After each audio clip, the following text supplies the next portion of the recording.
আজকে পয়লা বৈশাখ, সুন্দর দিন। অবভিয়াসলি বিদেশে বাঙালিয়ানা করার খুব একটা উপায় নেই, কারণ আমি যে পাঞ্জাবি পরে একটু বাইরে বেরোতে যাব, আগে প্রবলেম হতো না, এখন আমেরিকার পরিবেশও বদলে গেছে। বাট সমস্যা হচ্ছে যে কি, বাংলার পরিবেশে কি ঠিক আছে? এই যে আপনারা বাঙালিয়ানার আজকে অধিকাংশ সবাইকে, প্রথমত আমি সবাইকে নববর্ষের শুভেচ্ছা জানাই। অবভিয়াসলি হ্যাপি পয়লা বৈশাখ, শুভ পয়লা বৈশাখ।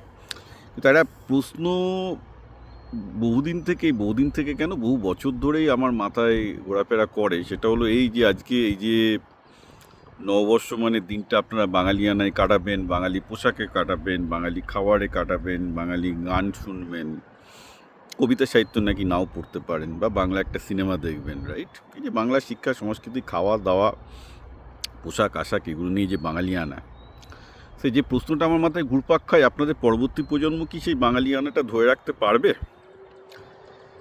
এটা একটা আপনারা ভেবে দেখবেন। কারণ দেখুন, বাঙালিয়ানা খাবার মানে হচ্ছে মাছ আর শাক।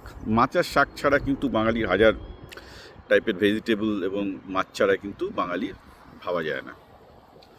তো প্রশ্নটা হচ্ছে এই যে এখন বাঙালির জলে এত দূষণ, মানে বাংলার পুকুর নদীগুলোতে এত দূষণ, এত বেশি পেস্টিসাইড ছড়িয়ে গেছে, এবং অনেক ক্ষেত্রে মাছ ফ্যাক্টরিতে তৈরি হচ্ছে, হায়দ্রাবাদে তৈরি হচ্ছে। আমার প্রথম প্রশ্ন হলো যে বাঙালির সেই জল যেহেতু মানে ইটস অ্যামেজিং স্ট্যাটিস্টিক্স যে বাঙালির যা জলাশয় ছিল তার 90% জল শুকিয়ে গেছে। অর্থাৎ বাংলার নদী, খাল, বিল 90% মারা গেছে। ফলে সেখান থেকে সেরকম মাছ হচ্ছে না, এবং যে জিওল, ট্যাংরা, শোল মাছ, যে বাঙালি মাছ কিন্তু নেই। শাকের ব্যাপারটাই দেখুন, আগে সবার বাঙালি বাড়িগুলো সাধারণত 5 কাঠা 6 কাঠা জমির ওপর হতো, সবার বাড়িতে লাউ শাক, পুঁই শাক, টুই শাক, সব শাক কিন্তু সব আগে সব অধিকাংশ বাড়িতেই যে এক্সট্রা জমি থাকতো বাড়ির আশেপাশে, চালায় লাউ শাক হতেই হতো। অ্যান্ড সেগুলো বাইরে গিয়ে কিনতে হয়, ফলে কেউ আর খাচ্ছে না। একটা দামের কারণ হতে পারে, কারণ আগে ফ্রিতে পাওয়া যেত, এখন সেগুলোর জন্য টাকা দিতে হচ্ছে, খাচ্ছে না, টাটকাও পাচ্ছে না। শাক খাওয়ার প্রবণতাও দেখছি বাচ্চাদের মধ্যে একদমভাবেই কমে গেছে। তো আমরা কিন্তু প্রচুর শাক খেয়ে বড় হয়েছি বলেই আমাদের বহু বড় হয়ে চশমা লাগে না, এটা একটা ব্যাপার। কারণ শাকটা এবং মাছটা ব্রেনের ডেভেলপমেন্টের জন্য দরকার। অর্থাৎ যে খাদ্যাভ্যাস বাঙালিকে মেধাবী করেছিল, সেই খাদ্যাভ্যাস কিন্তু নেই। কারণ খেয়াল রাখবেন, বাঙালির মেধা বলতে যে বস্তুটা আমরা বলছি, সেটা 3টে জিনিসের ফসল। একটা তো হচ্ছে পরিবেশ, কীভাবে আপনি তাকে ট্রেন করছেন, আর একটা হচ্ছে খাবার, আর একটা হচ্ছে খেলাধুলা এবং সংস্কৃতি। বাঙালি কিন্তু 3টেই হারিয়েছে। বাঙালিয়ানার মধ্যে মেধা ব্যাপারটা ছিল, কিন্তু খাওয়া থেকে যদি মাছ আর শাক, ঠিকঠাক মাছ আর শাক হারিয়ে যায়, খাওয়াতে প্রথমেই বাঙালি লস করবে। এবার কি করছেন, এবার দেখুন আপনি বাংলা গান, কবিতা, সাহিত্য এসব নিয়ে যদি জানতে চান, বাই দ্য ওয়ে বাংলা সাহিত্য নিয়ে আমার বলার কিছু নেই, কারণ আমি নিজে যে খুব একটা বাংলা সাহিত্য পড়েছি তাও না, তাও একটু অবভিয়াসলি ক্লাসিক্যাল সাহিত্য তো সবই পড়েছি, ক্লাসিক্যাল উপন্যাস বলতে গেলে প্রায় সবই পড়েছি। কিন্তু লাস্ট 20 বছর সত্যি কথা বলতে কি, বাংলা উপন্যাস আমি যে কটা পড়ার চেষ্টা করেছি, বিশ্বাস করুন লাস্ট 20 বছর বাংলা উপন্যাস আমি পড়ার চেষ্টা করিনি তা না, যে কটা পড়েছি 3-4 পেজে বেশি আমি এগোতে পারিনি।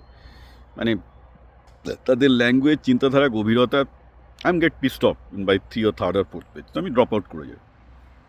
ঠিক আছে, উপন্যাস ছাড়া বাংলা সাহিত্য কী করে টিকবে আমি জানি না। বাংলা কবিতা, ফেসবুকে বেশ কিছু লোক ভালো কবিতা লিখেছে দেখেছি। বাংলা কবিতা মরেনি, কবিতার প্রচার চলছে, যেহেতু ওটা অনলাইনে চলছে। বাংলা গানও ভালো চলছে, প্রচুর বাংলা ব্যান্ডের ভালো ভালো গান আছে, এবং বাংলা কবিতা গান টিকে আছে, উইচ ইজ গুড। কবিতা গান is a big part of that, সুতরাং আমি এটা নেগেটিভ বলবো না। আমি তো দেখতে পাচ্ছি অনলাইন হওয়ার জন্য বাংলা কবিতা গান রিভাইভাল হচ্ছে, কিন্তু উপন্যাসটা পুরো মায়ের ভুগে গেছে আর কি। অন্যান্য ব্যাপার, বাংলার পড়াশোনা, বাঙালিদের অর্থনীতি, এগুলো নিয়ে আজকের দিন আলোচনা করলাম না, তোর জন্য তো বাকি দিনগুলো পড়েই থাকে। কিন্তু খাওয়া দাওয়াটা এবং বাঙালির যে কালচার, সংস্কৃতি, সিনেমা, সাহিত্য, এগুলো নিয়ে ভেবে দেখার আছে। এই যে বেসিক্যালি আগামী যে বাঙালি প্রজন্ম, তারা কি এগুলোকে রিয়েলি রক্ষা করতে পারবে? আপনার কি মনে হয়, আপনার ছেলে মেয়েরা পারবে? আমার তো মনে হয় না। কারণ যে বাঙালি মিডল ক্লাস, যেটা বাঙালি সংস্কৃতিকে রক্ষা করতো, তারা তো আইসি বোর্ড, সিবিএসই বোর্ডে ইংলিশ মিডিয়ামে পড়ছে। তারা তো বাংলা সাহিত্য ম্যাক্সিমাম ছেলে মেয়ে পড়েই না, বড়রাও পড়ে না, বাচ্চারাও পড়ে না। তো বাংলা সাহিত্য তো গেছে মায়ের বুক, ওটা কিছু করার নেই।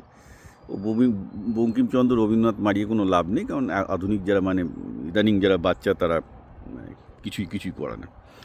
সম্ভব নয়, তাদের ইংলিশ মিডিয়ামে পাঠিয়ে দেওয়া হয়েছে প্রথম থেকেই, তো তারা কী করে কী করবে। আর বাকি বাংলা মিডিয়ামে যারা যাচ্ছে তাদের তো বুঝতেই পারছেন সমাজের একটা প্রান্তিক ক্লাস, তাদের পক্ষে তাদের সেই ওই এক্সেস ইনকামটাই নেই, যার ফলে তারা সেই সংস্কৃতিটাকে টিকিয়ে রাখবে। তো এটা হচ্ছে বাঙালির অবস্থা। এখন কেউ স্বীকার করবে, কেউ স্বীকার করবে না, কেউ বিপ্লব পালকে গালাগাল দেবে, কিন্তু আমাকে গালাগাল দিয়ে তো বাঙালি বাঁচবে না।